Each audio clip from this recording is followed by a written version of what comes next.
we're going to be looking at today is the art of the appendix concealed inside the waistband carry. Now, let me preface this video by saying this kind of carry is not for everybody. It does take training and experience, and it does take practice. Okay, it's not the most comfortable thing in the world, but once you get good at it, like I said, I think it's the most effective and in terms of self-defense, the safest way to carry your weapon. Now, let me preface this video and not offend anybody by saying it does take a certain body type to carry inside the waistband in the appendix position. So if you got a big old gut and a beer belly, hate to break it to you, but you're just probably not the right physique to appendix carry.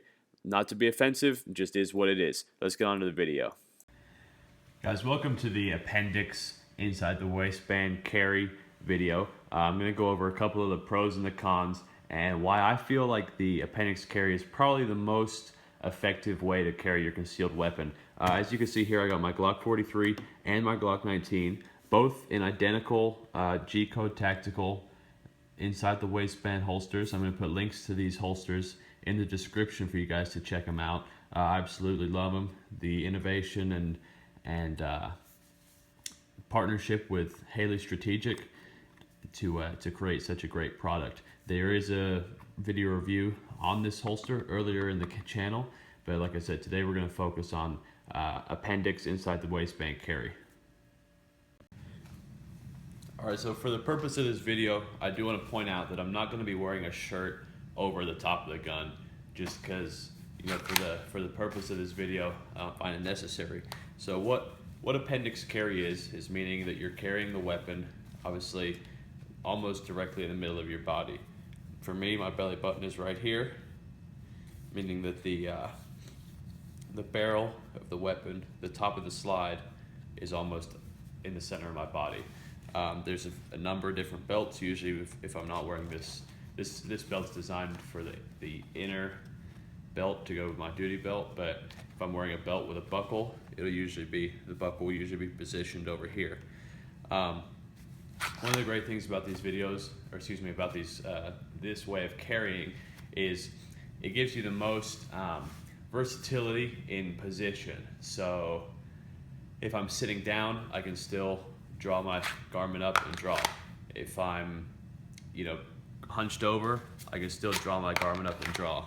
Okay, there are some compromises. Obviously, if you're bending down a lot, the bottom of the barrel sits about right here.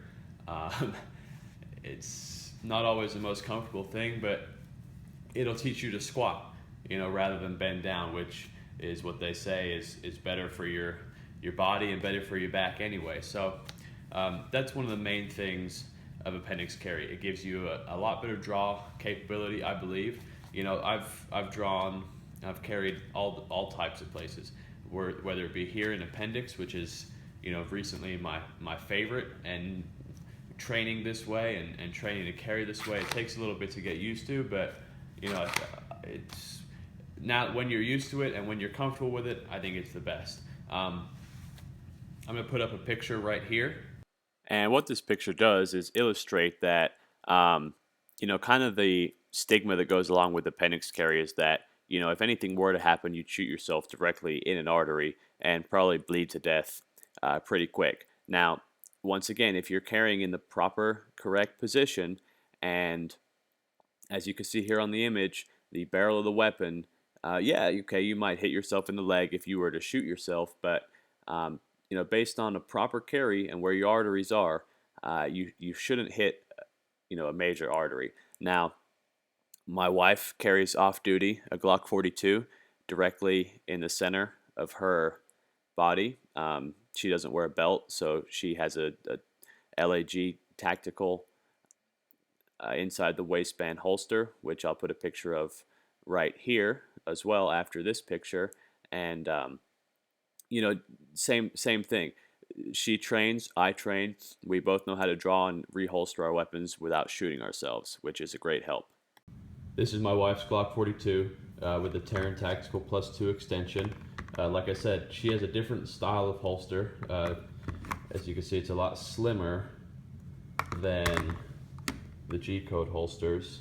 Now, because of her body type, she carries it directly in the middle of her body. I'll demonstrate it now for you guys, but just like I said, picking a good holster and picking a holster that works for your body type is going to make this appendix carry a lot easier. For her, she has to carry appendix, seeing as that's the only way she's able to conceal the weapon. If she carried it in the small of her back or the 3:30 or 4 o'clock position, it would just stick out like a sore thumb. So like I said, she carries it in this position, basically in the direct 12 o'clock. This holster is a little bit different. If you compare it to my Glock 43 holster, I have 1 clip. She has 2 clips that spread the weight of the gun across 2 clips. These LAG Tactical, LAG stands for like a glove. They're made out of Reno.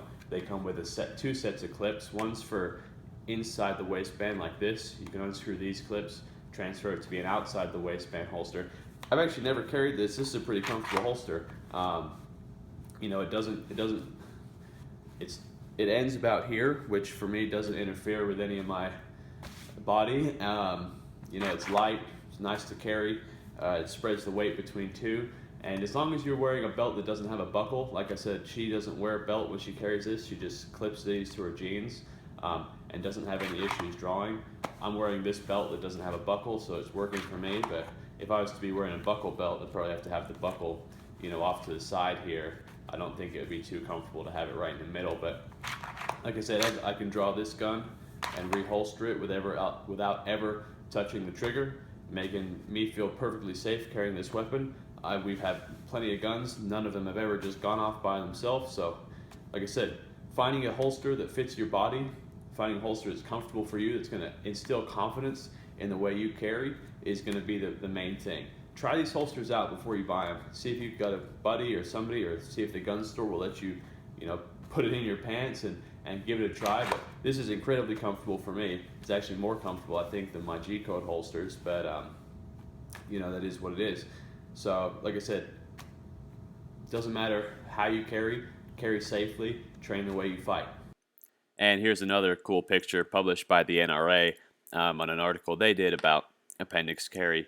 Just shows where the gun sits and where the barrel of the gun is related to your body. So as described with that picture, the barrel of the gun is not actually pointing at any vital organs. The barrel of the gun is actually pointing directly in between my male parts here and the arteries in question. Now, a lot of people say, "Oh, well, this is unsafe. You could shoot yourself in the leg." Watch as I draw the weapon. Where did my finger hit the trigger at that point? Okay, nowhere. Is my finger even on the trigger? No, it's not. Okay. A lot of people say, well, when you reholster, it's unsafe. Watch this again. Okay, fingers off the trigger, I reholster, I let it go. Okay, it's not unsafe if you know what you're doing. Okay, let's take a smaller frame pistol, the Glock 43. Same thing. Okay, this one rides lower because of the size of the gun. Okay, same thing. At no point during the draw or the reholster is my finger touching the trigger, making this a completely safe way to carry your weapon. Now, if we're talking about back in the day when guns didn't have the drop safety or the safety features, yeah, okay, this Glocks, as a rule of thumb, do not have a safety selector like some weapons do and some you love to preach about. Again, I've been carrying a gun every day for probably 9 years, and I've never once shot myself. So I hate to put it so bluntly, but if you do shoot yourself, performing a concealed carry draw or reholster, it's kind of on you at that point. So to sum this up, I don't want to beat it to death too bad. If you're watching this video because you're just looking to get into concealed carry, absolutely good for you. Thank you for joining us in the support of the Second Amendment. If you're looking for a more advantageous way to carry your weapon, I hope I shed some light a little bit on the situation about how, the stigma of appendix carry can be unsafe. I don't feel it's unsafe at all. Okay, like I said, I've been carrying, my wife carries the same way. Neither of us have ever shot ourselves. Whatever you decide to do, make sure you practice with it. Okay, I used to carry in the 3 o'clock position because my duty belt gun is in the 3 o'clock position, and I just figured, well, that's where my gun is all the time, so might as well carry it there. Well, that's all well and good, but after practicing and getting my shirt hung up on it and everything, I just decided it wasn't a good idea. I also used to carry in the small of my back when I first carrying concealed, when I first started carrying concealed, and again, I'd have issues with my gun popping out, getting caught up on my garments, if you bend over. So appendix for me gives you the most control, the most security, and the fastest draw. Are there some drawbacks? Yes. It is in a closer proximity to your body, and there are some other drawbacks, like I said, but as long as you practice and train, obviously make sure your gun's unloaded and all that safety spiel. But if you practice and train with appendix carry, I think you could be extremely successful in defending yourself or a loved one in an absolute necessity. Hey, thanks for watching. If you guys have any questions whatsoever, this is going to be going on the CCW playlist as well. Please feel free to ask, and I'm sure there's going to be a bunch of people in the comments willing to help you out and share some stories as well. Thanks a lot.